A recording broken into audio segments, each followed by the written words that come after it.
Well, Creature Commandos is a wrap. Let's talk about episode 7, the season 1 finale. One of my thoughts and what's going to happen next.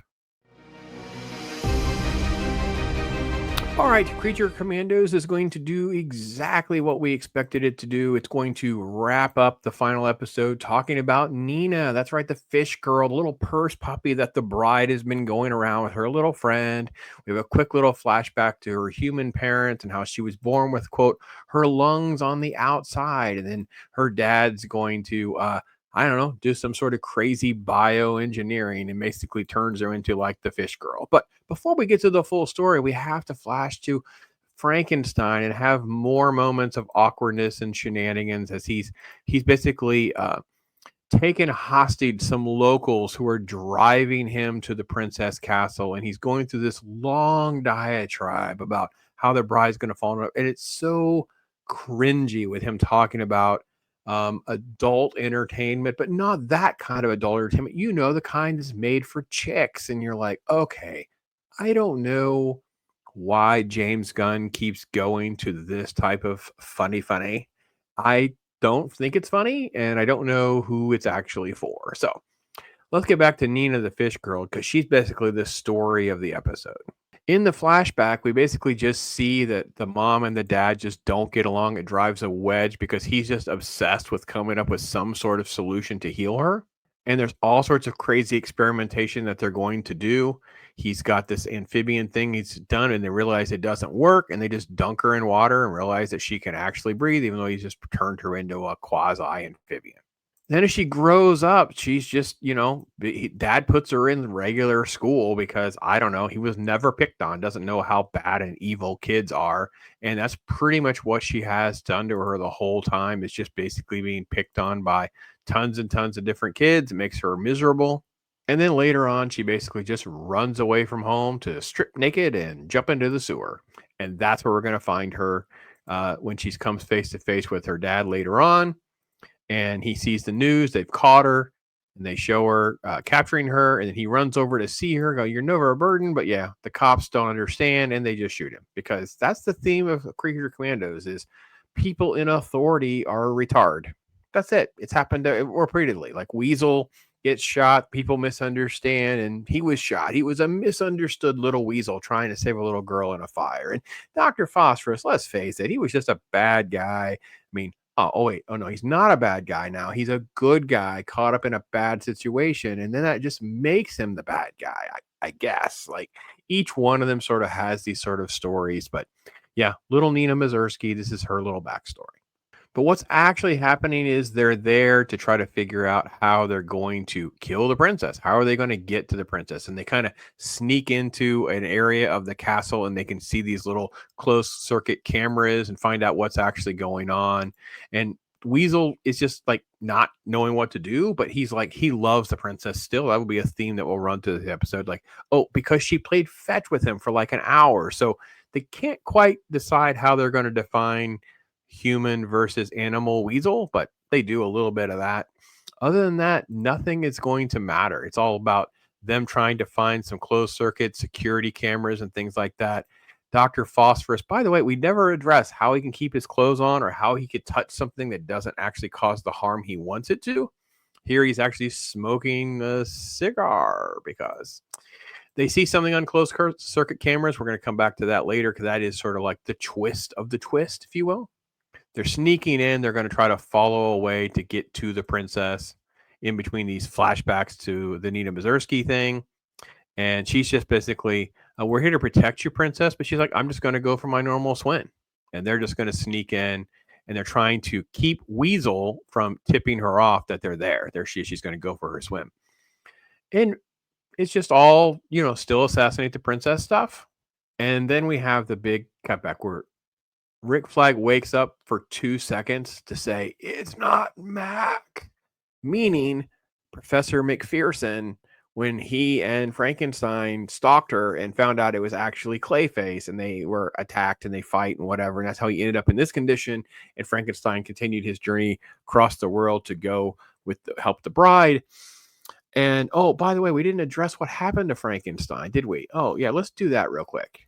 So they're watching the closed circuit camera video. They see something we're going to get to later. And then all of a sudden, he just comes climbing in. Hey, baby.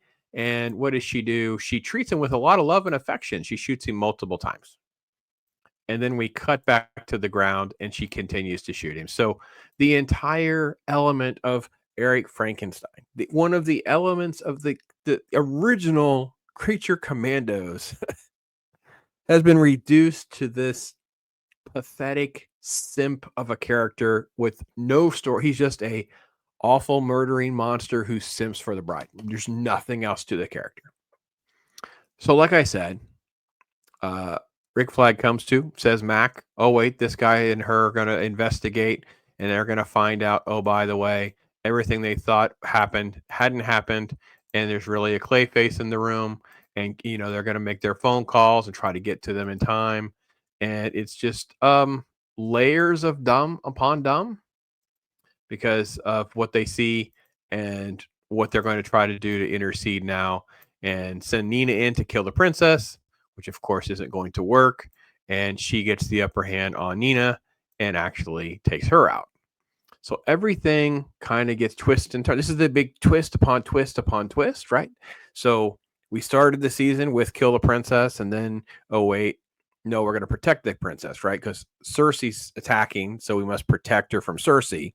But then they capture Cersei, and Rick Flag bangs the princess. It's like, oh no, princess good. Oh, Cersei has premonitions. Princess bad. Go kill her anyway. And then Rick Flag and Frankenstein do their investigation and find out about Clayface. So they're like, no, princess good. And now they're still trying to kill the princess because Cersei. It's exhausting and just keeps twisting and turning through the episode because as we go through this and they pull everything off, they're there in the castle. They're walking around doing their thing. And then there's this quick little conversation. They're like, I don't trust you. I saw Clayface on the video. The bride is really what this show is about. It's not about anything else. And what she does is she just pulls out the gun and takes care of business. Because you feel like there's going to be some sort of confrontation or something's actually going to happen. But no, they just shoot and kill her. And then she just walks away. So bride is the girl boss. Bride is the Mary Sue. They sacrifice the purse puppy.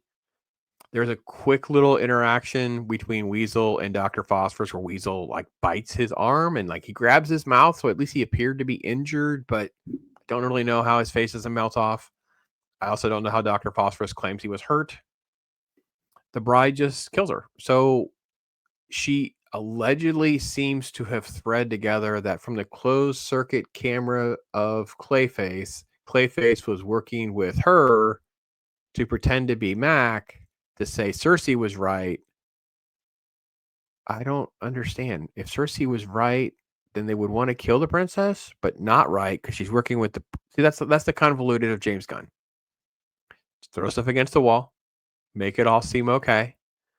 Just have characters that don't really matter, we don't really care about, and then cut back, have a quick little jokey too, and then show a room full of other Suicide Squad type monsters, make King Shark a thing. Oh, I know that guy. He's playing with toilet paper. Isn't that cute? Isn't that funny? Oh my God. And that's where we get to. G.I. Robot's back. And that's literally the other piece of this is you have the different characters around the room. That's the mummy one. And then you have G.I. Robot walks into the room.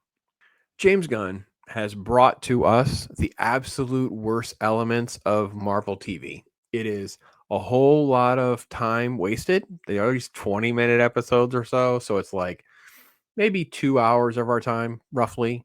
So it's a 2-hour story of nothing. Nothing. I still don't understand why you believe or don't believe Cersei. I still understand why Amanda Waller is able to continue to do all of this and operate in a universe where all these other superheroes allegedly exist. They never even explained how or why the princess was going to create this massive war that would take down the Justice League. How on earth was she going to defeat the Justice League? How? It's never addressed. It's just part of the premonition, and we're supposed to believe that it's okay if Amanda Waller goes and kills the princess, but it wasn't okay if Cersei went and killed the princess. And The bride is just amazing. She's just amazing. She can just see a video here, a piece. I don't know. It it was absolutely a major letdown for what could be the ball rolling for people to talk about the DCEU, the new Gunverse, and all that. And where is all that? Where is all that positive talk, that positive hype? No. I will say I've seen some Snyder Bros reappearing. You guys are completely obsessed, cultish nut jobs. Oh, the DC. Oh, it's going to be such a freaking garbage pile, in my opinion. I don't see how any of this is going to go well. But I'd love to hear from you guys. Some of you think this is a great show. Some of you have listed it as some of your best shows of 2024. That's fine. Maybe you're excited that it's already going to have a season 2. Not this guy. But we're here to talk about it honestly. Has no resemblance of comic books, has no resemblance of many of the characters in those comic books. Clayface doesn't even match Clayface and other stuff. He's just there, does his thing, and then they kill him. And I don't understand how they kill him because he always survives this kind of stuff in the Batman universe. And not here. He's sort of like cooked and crispy and brittle at the end of this by being electrocuted by Frankenstein. Don't know why that's a thing. Wasn't really the way it was happened before. So there you go, folks. Love to hear from you guys. I am